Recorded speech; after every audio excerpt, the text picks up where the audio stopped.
This podcast is not intended to be a substitute for therapy. If you are experiencing mental distress, please seek professional help.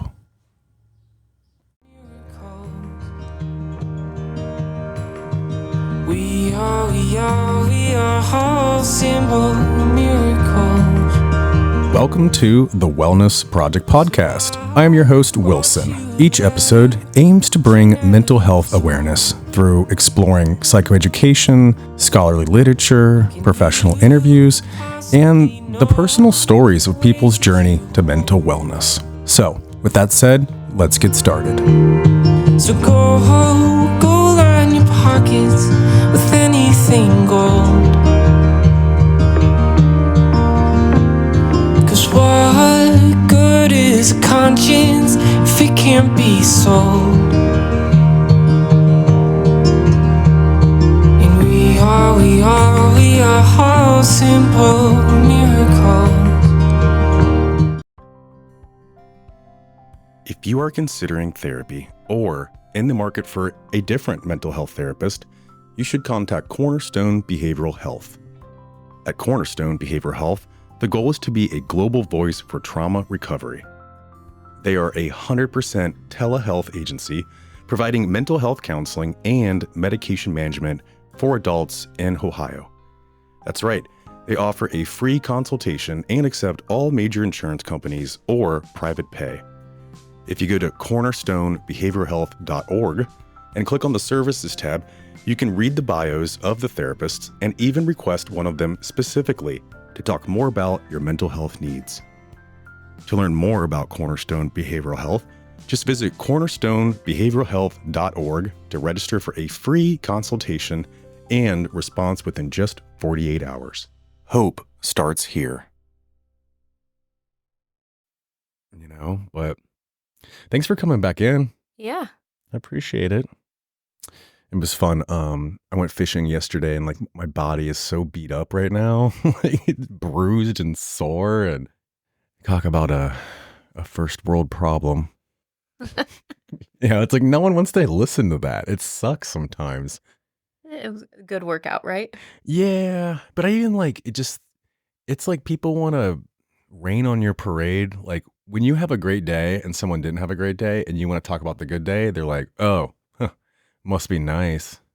It's like, yeah, it was nice. Shouldn't you want that for yourself too? I mean, Yeah. they should, but that's their perspective. You gotta, Yeah. You just got to push that mic up a little bit closer for you. Is that better? Oh, it's going to fall on you.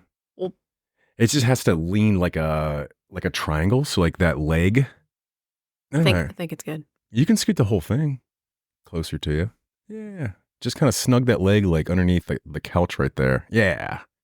There we go. Isn't that better? Better. Yeah. Better butter. Remember those commercials? Better butter, better. Mm-hmm. And it wasn't even butter. It was like that plastic margarine stuff, right? It's not good for you at all. No, it's not. God, I haven't had that in a long time. Don't have it. It's like linked to Alzheimer's. Mm-hmm. No, I believe it. It's crazy the types of food that we were eating as kids are now are, oh man. No. Yeah. No. Someone was telling me that like Pop-Tarts are banned in Italy. Like they're so bad for you that like they like you can't buy Pop-Tarts in some countries. Yeah. There's like so many chemicals in the food that we eat. I think it was It's you gross. actually. It might have been. Well, because I think did I tell you about the movie Unfrosted? No. It's on Netflix right now. Oh, It's about Pop-Tarts. the whole thing is? Yeah. Well, it's about Kellogg's and Post. Oh, yeah. And the battle between Kellogg's and Post. Oh, yeah, that would be good. I mean, that's like Pepsi and Coke right there. Right. Interesting. You should watch it. I will. I like those kind of back and forth ones. Seinfeld's like the main guy. Oh, he narrates it? He's like the main character. Is it a movie or a documentary? No, it's a movie. It's like a comedy. Okay. Oh, okay. Mm-hmm.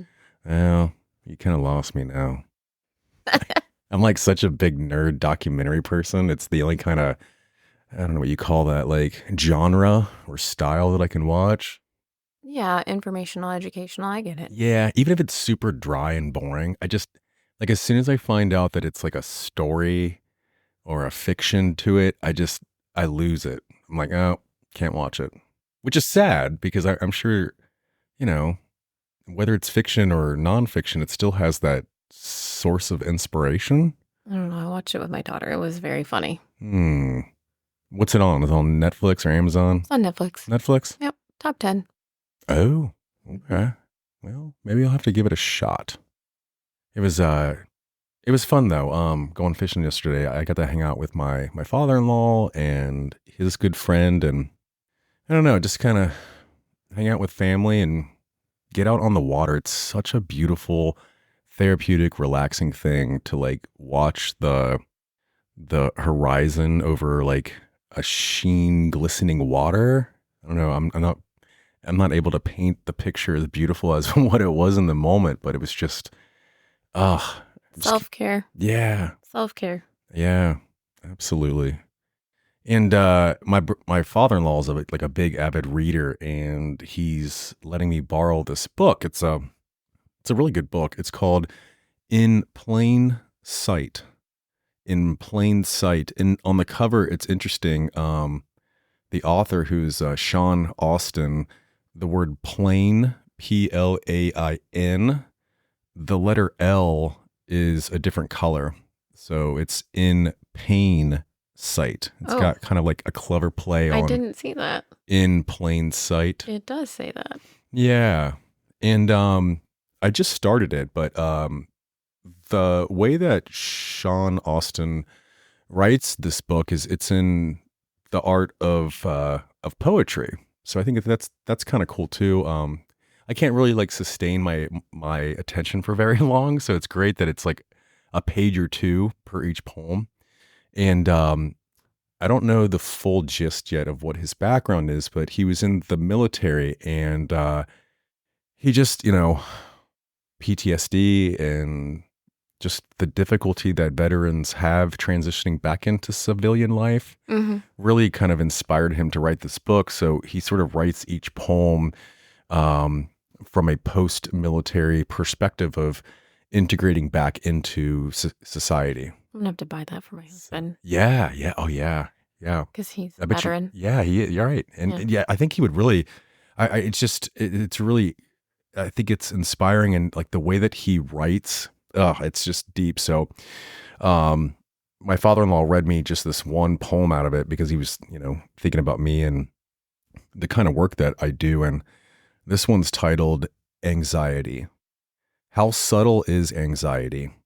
A thought, a fear, the air, surrounded by the invisible, a sort of clear despair. I breathe it in, fills my blood, it flows into my veins, quickly goes my heart racing, to avoid impeding pain. Yet nothing happens, no one's hurt. The fear is just a ruse. Despite the fact it wasn't real, the thoughts did leave a bruise. It sticks like quicksand and grips me sinking. The more I fight, the more trapped my thinking. And soon I find my mind is gone in circles spinning far beyond. I've lost control and rolling and spinning and spiraling down to burn in sin. What was the thought that triggered me to collapse my whole world inwardly?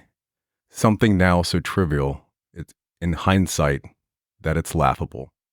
When you feel anxiety's pull, create some space to see in full the situation from afar and the realist just how strong you are. Feel your fears as just a book. In your face, there's nowhere to look. But placed upon your lap, it's clear. It's just a book, nothing to fear. That's not to say to hold away, the book at arm's length just to stay. At peace with it when all it does, it ties you and kills your buzz.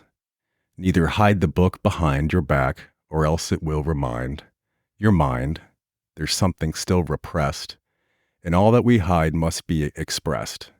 It's best to rest the book in view, relaxed upon your lap review, the words and thoughts as one small part of a greater world within your heart. We are not our thoughts and minds, nor are we our anxious binds. We are the higher consciousness aware of this experience. Oh, Isn't that great? he like described anxiety so perfectly too, Oh, because it's. Let me see that. right? It's amazing. It's just, yeah, like he's able to wrap it up into, I don't even know. It's my favorite part after kind of, rereading it out loud is the book part. Like it's a book that you want to have in your life, but still afar.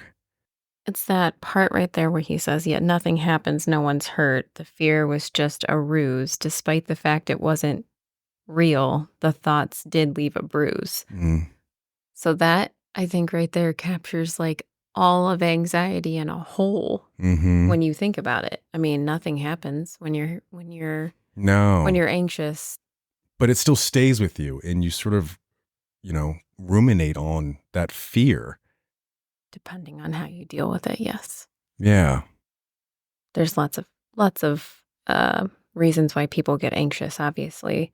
Oh yeah. And, Um, and, and many of them I think are valid. I think too often, I mean, not just therapists, but just people in general try to dismiss anxiety rather than validate anxiety.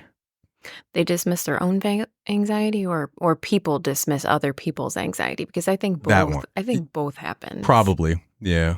There have been times where, I've been in situations where you get anxious or you're uncomfortable and you're just like, okay, well, I got to deal with it. So you do, maybe by way of the situation, dismiss how you're feeling until you have a minute to come back and process it. And then you're just like, why? Yeah. Why was I so nervous about that? Why did it cause such a reaction? Um, but I do think you're right. Other people do dismiss other people's anxiety as a whole. And if you don't have anxiety, because there's people out there who don't, I Yeah. mean, they don't, They're just, well, they don't have the awareness of it, which I think is to what you're saying. Because I mean, like the fact that you can step back and kind of like reflect on it, that's a higher level, to be able to kind of look back at that. yeah, yeah. And, I think people that dismiss others' anxiety, it's just their way of trying to help them most of the time. It's just from like people that I've, spoken with, they're like, the worst thing you could say to me is don't be anxious or everything's going to be okay. Don't worry. You're fine. And it's like, it's like a stab, right? A twist. I mean, anxiety in and of itself is one thing. Like anxiety can lead to other things though too. So like it can lead to, panic attacks and things like that. And if somebody is dismissive of anxiety and they don't understand because they've never experienced something like that, Mm-hmm. um, I mean, that in of itself it's hard for the person who has the anxiety, I would think, and the person who experiences the panic attack or experiences, the anxiety that leads to the panic attack, and then not being able to explain that to someone else. It's like, well, it feels like I'm having a heart attack and I'm Yeah. dying. Yeah. It's almost like a foreign language. But then, from the outside looking in, people could just say, oh, well, you're being dramatic, or Yeah. they don't understand what they don't know because they've never experienced it themselves. Yeah. Yeah. And just trying to be more empathetic to, just someone having that experience. It's not funny, but it was just interesting. And, it made me feel really, really good. I was writing this thing called the Jet Express, for locals. They're going to be like, well, duh, like we know what that is. But, I was on the Jet Express going over to the islands and, like I forget that, there are travelers that are not from the local area, obviously that are on that boat. They could be from anywhere really. And on Saturday when I was on there, like the boat was rocky. It was rough. I mean, I a couple times thought like I might even throw up on this thing because it was just boom, and it was raining and just rough. And this group of ladies were sitting at one of the tables and they were like clenched arms, super tense. I was able to read all of the nonverbal language that they were anxious, extremely nervous. And one of them was talking to the other ladies about how she has anxiety. And, I can't help myself sometimes. And I'm like, okay, well, do I go over and tell her everything's going to be okay? No. Do I go over there and say, oh, you're anxious? Well, just think about something else. It's like, no, all them classic things. So I was like, you know what? Like, I'm just going to try to jump right into what I think she needs. And that's 20-minute distraction of something else. But like, I can't just go over to her and say, hey, do you want to talk about something else? So that way you're not anxious. Because that kind of like shows my cards, Right. So I just go over to her. And like, after thinking about it, it makes me laugh because if you can imagine, you're on a boat and you're anxious and some strange dude, just walks up to you. And I just said, oh, you guys were over at the islands. And they're like, yeah. And I'm like, where'd you eat? And, she tells me, and I'm like, was it good? She's like, yeah. And like, she keeps looking at me weirder and weirder. And I'm like, where are y'all from? Oh, you're from Hocking Hills. And oh, it's a bachelorette party. And that's great. When are you getting married? And I just went on and on and on with this whole conversation until finally, like, I just looked at her and I was like, I'm a therapist. And she was like, oh. And it got so caught her off guard. But then she looked at me and she was like, thank you so much. And I was like, did it work? And she was like, yeah, it did. Yeah. I was like, this is awesome. And I mean, so once we docked, for those of you that don't live by water, you don't say, once we parked the boat, that's not right. It's when we docked the boat, she came up to me again and just said, thank you so much. And I was like, no problem. You could almost bottle that and teach it in some like YouTube video. Like, Mhm.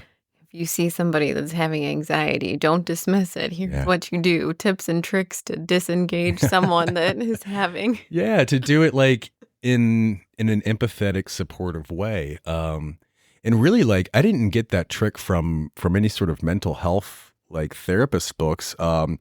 EMS, medical people. Oh yeah, I mean it's just more of a kindness. Like you can Yeah. see and sense somebody's in distress, so you're gonna go over and naturally strike up a conversation to Yep. try to ease the angst and the worry, Hmm. and you're doing it completely in a natural form. So there's no really techniques. It's more just having the mindfulness that Yeah. And somebody's there having an issue. yeah, and it's like not drawing attention to the issue. It's just it's easing it in a more natural way, Hmm.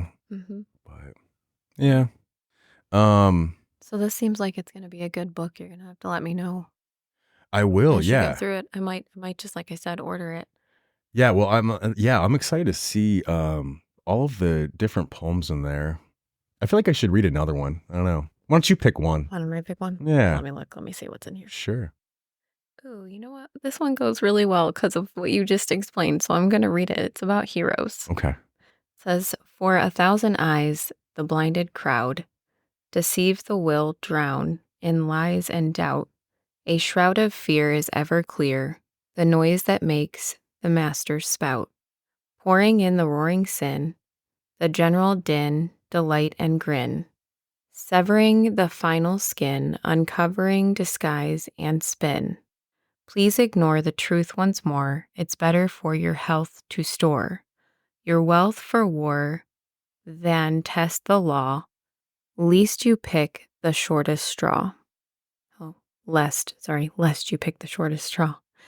You rooted for the underdog, a paradox for a cog. In the machine that you believe, double think what hero means. Who goes against the social norm is vilified for breaking form, yet through the storm, the martyrs born, hindsight's heroes that we mourn. That's the end. And then Mm, there's a backside here that says heroes reflection.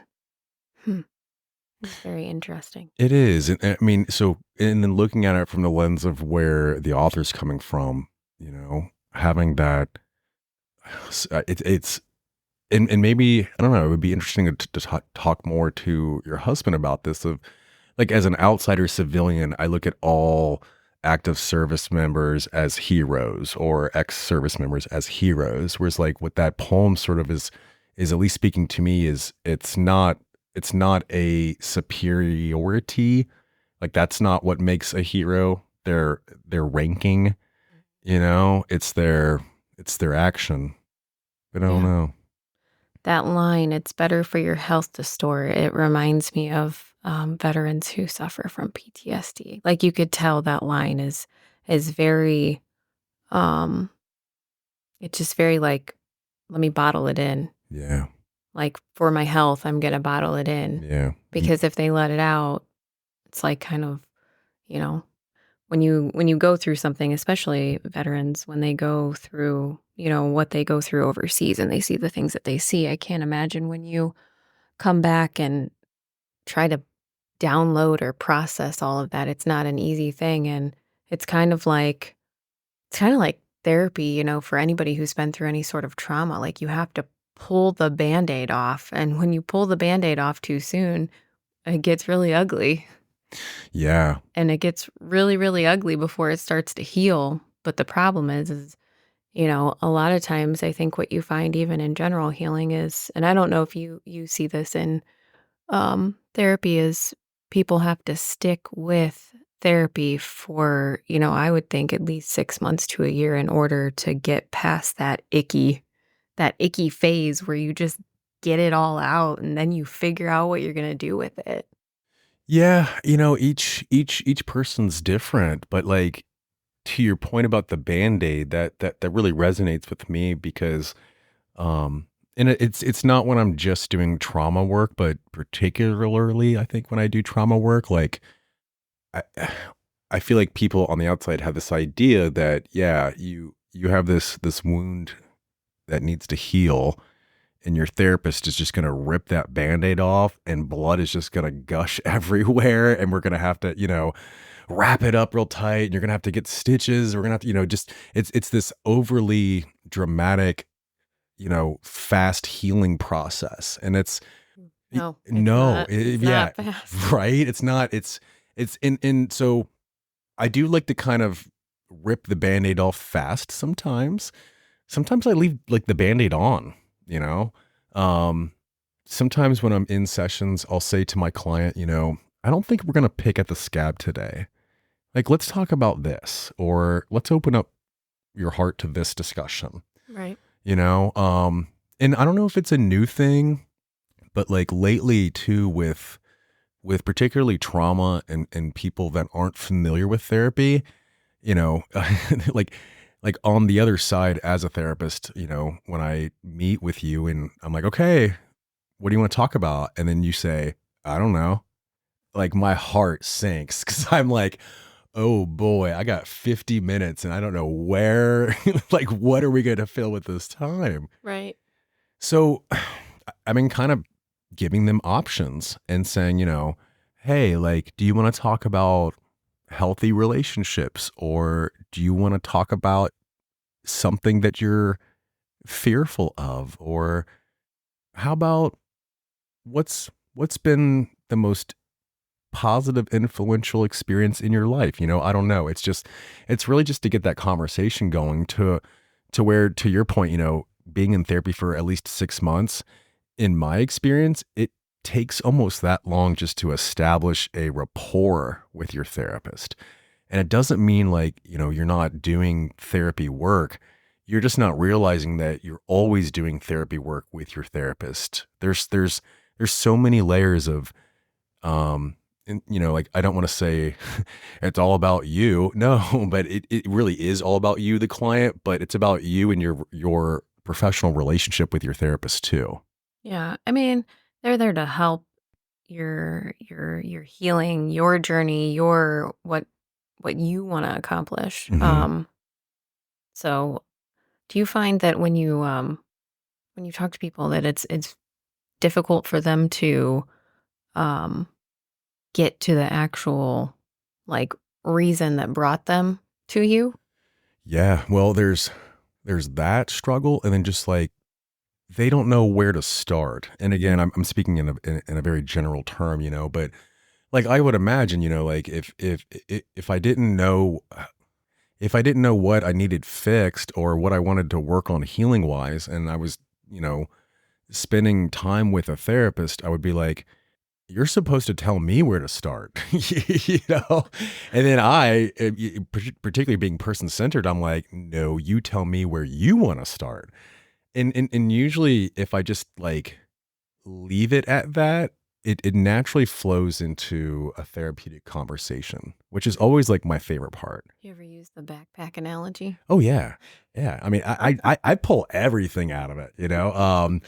Yeah. I mean, I had this one person many years ago that was like, they were like making noodles or something. They were like making like mac and cheese, you know, in the middle of a session. And I'm like, you know, those noodles that you're boiling are a lot like your relationships, you know, and you know, do you want to do you want to overboil your noodles or overcook them? I don't know, but just kind of turning the whole conversation back then into What they're actually doing, the experience of what they're doing. Yep, yep. But with like, you know, with some people, like they really need to practice self-talk. Like that's been like the biggest, I think, theme of most sessions. Like positive self-talk. Yeah. Yeah. Learning how to talk to yourself good is, I mean, depends on your situation, depends on where you come from, depends on a lot of things. If you're not used to talking to yourself positively, it can be hard. And like, when are we ever taught that? Never. Yeah. You know, it's like you don't know where to start. And from the feedback that I've received from people is it feels very uncomfortable. It's very difficult to play the supportive part. And there's some sort of natural phenomenon that happens when you verbalize it. Like if you talk to yourself positively in your head, I mean, that's great. But like the feedback that I've received from people is like, there's something that happens when you verbally admit and say to yourself, this isn't okay. You know, I need to treat myself better. Like I usually see like the tear ducts just start to flood when that happens. And I don't know this, but I feel like there's something that correlates to verbalizing it and doing it in real time. Oh, yeah. I mean, you're admitting the way that you view yourself, and then you have to actively work to fix it. So admitting it Mhm. is part of the hard part, right? I mean, people come to therapy with that backpack and they've got this big, huge backpack. And when you start talking about yourself Mhm.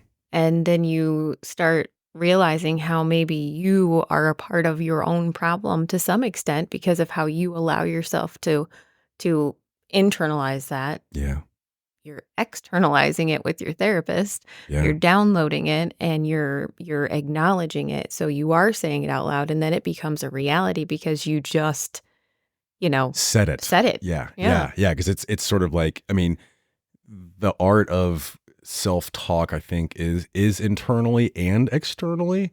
And people that's claim to have a really good positive internal dialogue, it's like, well, how do I know?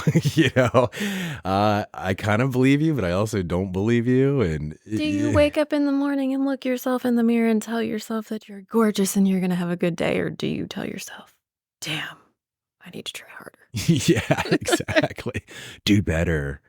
But this Gestalt therapy is a form of therapy that I really, really like it. It's all about realizing what you can do in the moment and kind of bringing people back to, uncovering, okay, I have all of this past stuff and I have all these things that I want to do. And I'm just kind of, ping ponging back and forth, but it tries to bring you back to here and now. It's the I, thou, what, and how, here and now. That's the Gestalt mantra, if you will.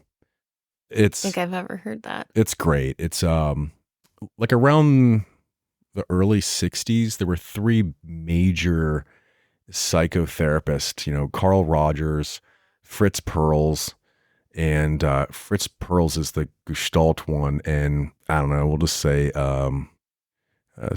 Beck, who was like a pretty popular guy as well. I can't remember what his was because you're kind of put me on the spot right now, but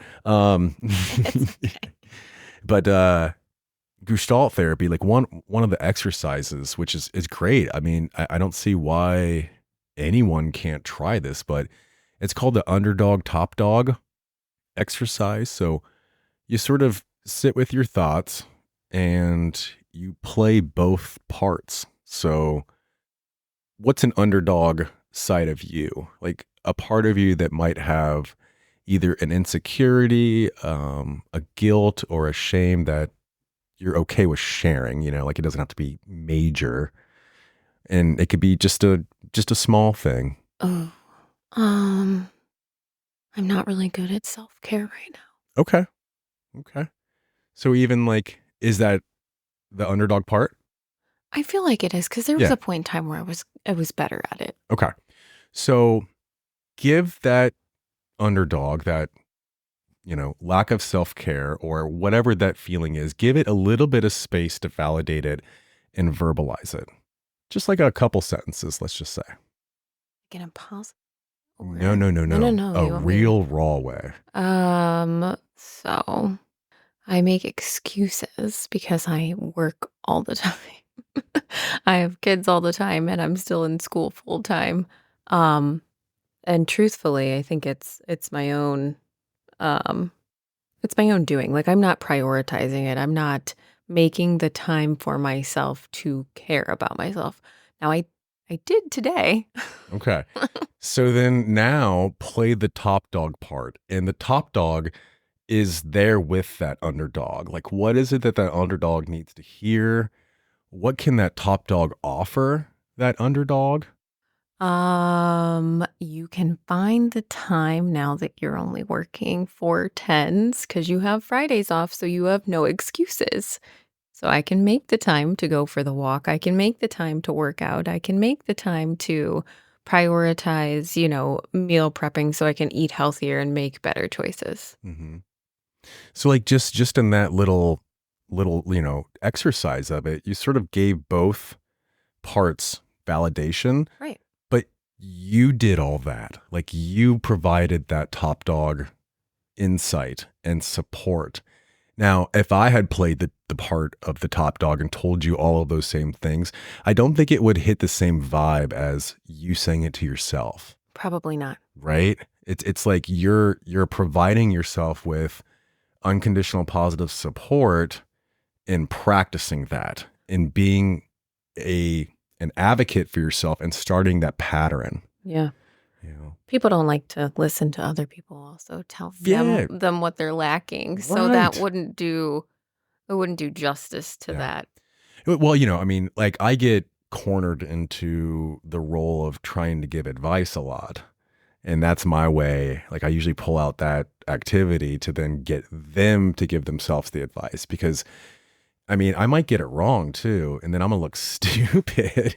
But I'm also I'm gonna be perceived as not understanding what their needs are. And the reality is, that's true. I don't know what your needs are. No, You people have to understand their needs better than than Yes. anybody else is going to understand them. They just have to Of course. realize it. Yeah. And to like actively practice that, Mhm. and I've seen people really transform when they play that underdog part.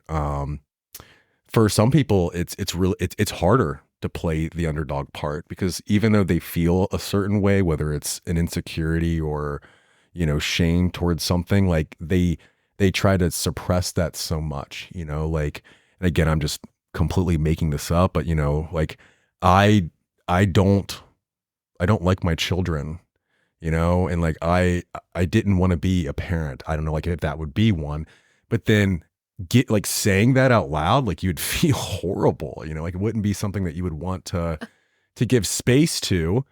But I think it's if you did feel that way, then it's like eating you up on the inside, because you're not fully You're being saying authentic. people holding in the The- shit that they know they need to own, Yes. and then figuring out what their own solution is for themselves, Mm-hmm. and then going and doing. Yeah. Yeah. And it's hard to play the underdog. And then for other people, to really find that unconditional support that that you need to give yourself, the only kind of critique or, feedback that I give back people often is like, let that underdog know that the top dog is going to do that with them, and that you actually do have someone to support you through this difficult time. So it sort of splits the person into, the advocate and, I wouldn't say the word victim. I don't really care for Owner. that word, but Owner. yeah, the authentic self. Yeah. Well, You know, the self that they will, that they have a hard time. Oh, what am I looking for? to like protect yourself, like your inner child or that Yeah, sense I of, mean, I gave an example of self-care, but I'm sure we could sit here and you and I could go back and forth all day with just, this scenario in different various situations. I mean, there's people who have a hard time self-actualizing yeah, and saying it out loud because you don't want to admit your flaws. You don't want to admit, "Hey, this is where I suck." yeah.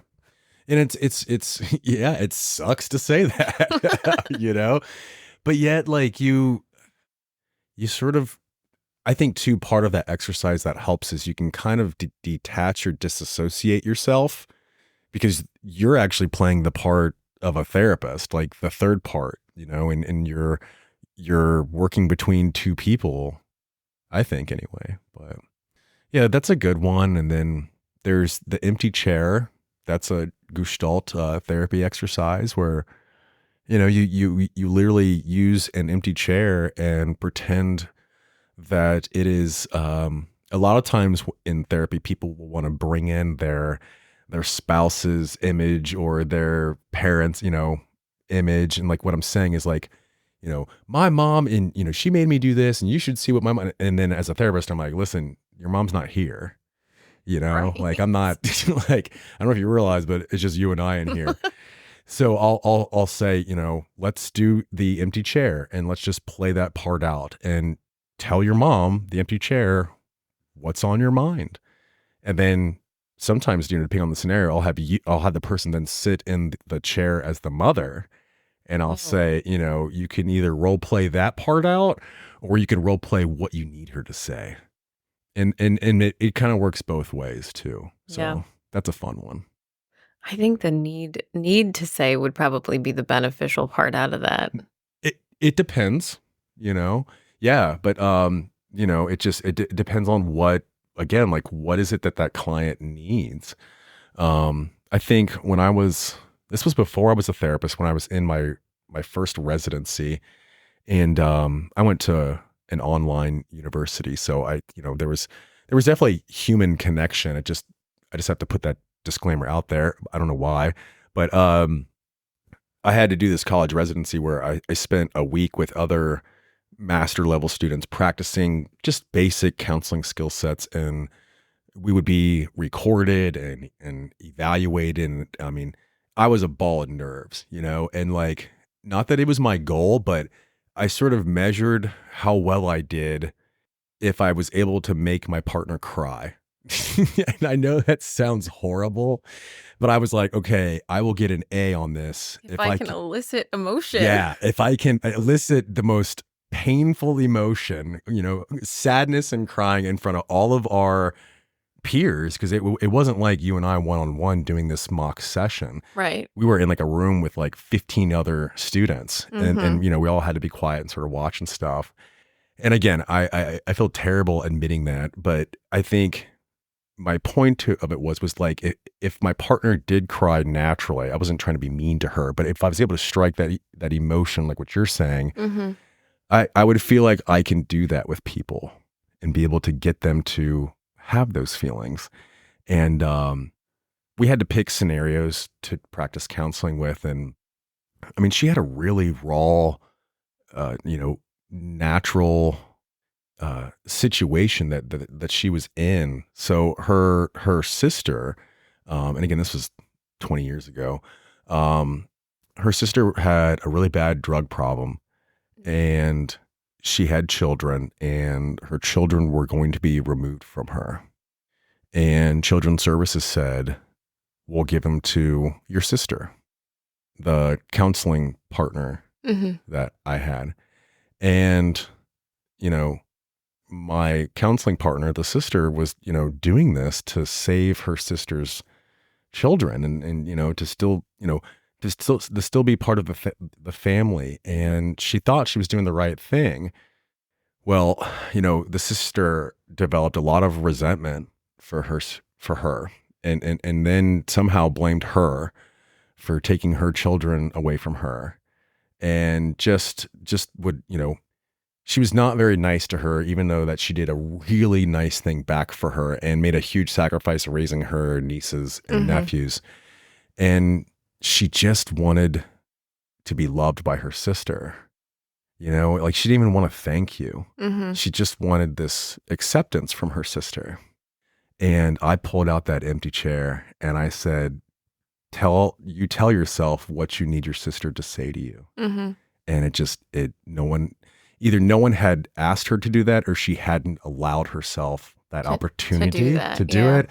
And yeah, man, just the floods opened up. And I mean, but it was powerful. Like she really needed to hear that because she was starting to have this, I mean, in my eyes, just like an unnecessary guilt, like holding her back where, this doubt. And I don't know that her sister would have ever given her what she needed to hear, but she needed to hear it. And it just taught me the power of like, although you might have someone close in your life that you really need them to release you of this pain that you might have, I think you can do it yourself too, in some sense.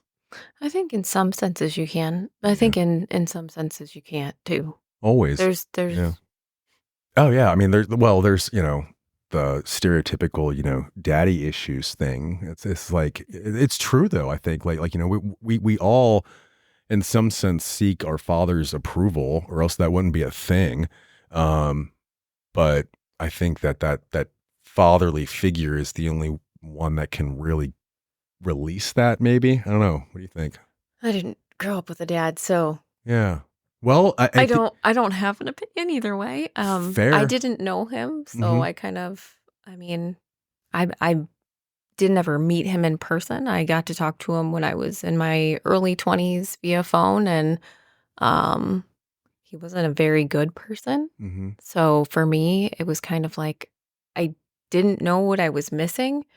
I think the closest thing that I can equate it to is my grandpa. My grandpa was very much like my dad, and I think it's been almost working on year 2 since he passed. But, I would go with him a lot in the summers. So he was like an equivalent. And then my one uncle was always there. He was a police officer. So I got to go on a lot of like ride alongs and stuff with him when I was a kid and all of that kind of stuff. So I can't say one way or another because I didn't have him there to know what I was missing. And I think sometimes based off of the things that I've heard, even from my half brother, that I didn't miss out on anything. Yeah. Whether present or unpresent, I guess that has a big impact on it. For a while, like when I was younger, maybe like when I was in my teen years and, had a stepdad, I maybe was like, why doesn't my dad want me? Or why doesn't, this? But, now that that's kind of come full circle and I'm older and I know like, hey, he was not a good guy. And, I've met my brother and there's kind of some closure, I guess, to it, to understand like he wasn't a good person that was capable of making good decisions. So I don't think I would have wanted that person around me anyways. So I was better off not knowing what I didn't know. Right. Well, it also gave you, in some sense, the freedom to have an imagination of what you needed it to really be. You know what I mean? Yeah. Like if you didn't have, or if you don't have a father in your life and you never did, then that imagery and that influence is ultimately back up to you again. It's always something that I try to help adults with when they bringing kind of childhood traumas or, child raising issues and things in that sense of like I think of one of the characteristics of adulthood is you having a mother and a father inside of you, that paternal or that nurturing part and that, you know, leadership part, those qualities are in you. So you sort of have to filter that through yourself, Mhm. that mother fatherly needs, if that because let's be real, if you're in your 40s and you're living with your parents and you're not doing anything and you're, Hey, hey, hey, my watch it, mom watch is, it. my mom is, I can't believe she won't buy me these concert tickets. This is just ridiculous. After, I mean, I'm a good kid. Yeah, but we're living in Kid? we're living in 2024. I think that by the time my kids graduate, we might see kids having to stay at home with the way that, That, the yeah. economy Well, is. But that's also different than what I'm talking yeah, no, about. you're talking about like the 40-year-old, oh my gosh, stepbrothers. Yes. Stepbrothers. Right. Yeah. That's not a good look. It's not good for anyone involved. No, I mean, No. I think I actually think it's really sweet and kind of full circle when adult children, invite their elderly parents then back into their homes and like the roles sort of reverse in some sense. I think it's kind of beautiful. Yeah. You know, I mean, I have it can be anyway. I shouldn't say always, but it I can think be. it can be. It Yeah. can be. My mom would never allow it. I can tell you that right now. She'd never allow it. She's like, I'm going straight to that facility. Like, I don't want to bother you. It's like, Mom, you're not bothering me. It's like, I don't know. That's just her Yeah. style. We talked about my husband's mom. We're like, you just need to move up here with Mhm. us. And then my husband, he would have her live with us in a heartbeat, and she's a sweet woman, so I wouldn't mind it. Right. But yeah. Yeah. There's some that you just, they just know each other well enough to be like, Yeah, my mom, Yeah. uh-uh. That, I'm not nope. yeah. Like I say it now, but like I hope at some point in my elderly years that I can be okay with losing some independence, if that makes sense. I say that now because like I haven't lost any, and I don't know what it would be like to lose it. It must be terribly difficult. So I can tell you from a healthcare perspective, because at one point many moons ago, I was a state tested nursing assistant. So I worked at hospice, and I worked for a hospital on a med surg floor. And I can tell you, in my experience, is sometimes it is not always glamorous for people. Um, and it's sad. It really is. I will never forget. There's been a handful of people that I, have in that memory bank that I'm just like, oh, they were the sweetest old person, and I just loved them so much, and really enjoyed taking care of them. And some of those people were the people that, as a hospice aide, you would hear the horror stories. Like I had one gentleman who was probably like, I don't know, 6 foot tall, and he had renal failure. And the aides at this nursing facility, they would literally leave him until the hospice aide came in on the day that we were supposed to come in, and they couldn't get him to shower. And I heard war stories about how he threw a TV out a window. And within like 2 weeks of me being there, I got him to um, take a shower. Hmm. And they were like, how did you get him to take a shower? And I said, well, I played puzzles with him.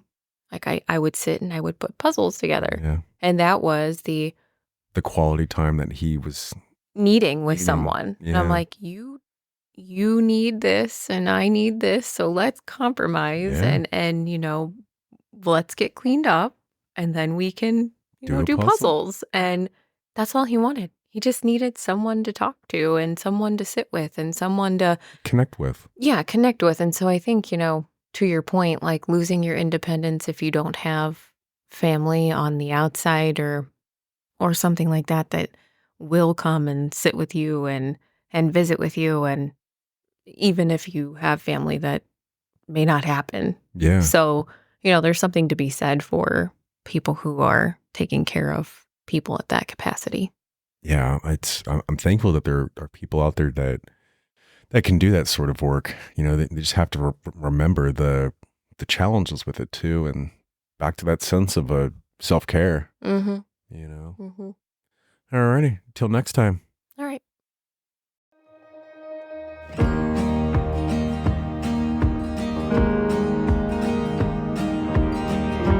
hold each other close, walking in the rain.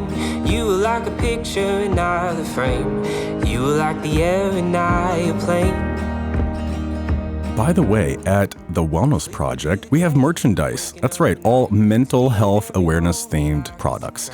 We've got artwork, we've got shirts, we've got hats, we've got candles. We're gonna have one for like anxiety awareness, depression awareness, wellness awareness, which is actually out right now. That's right, you can get your own wellness awareness candle. What does it smell like, right? You have to come in and check it out. But if you hit me up on Facebook, or you can email me and I can give you that information. And thank you for your support.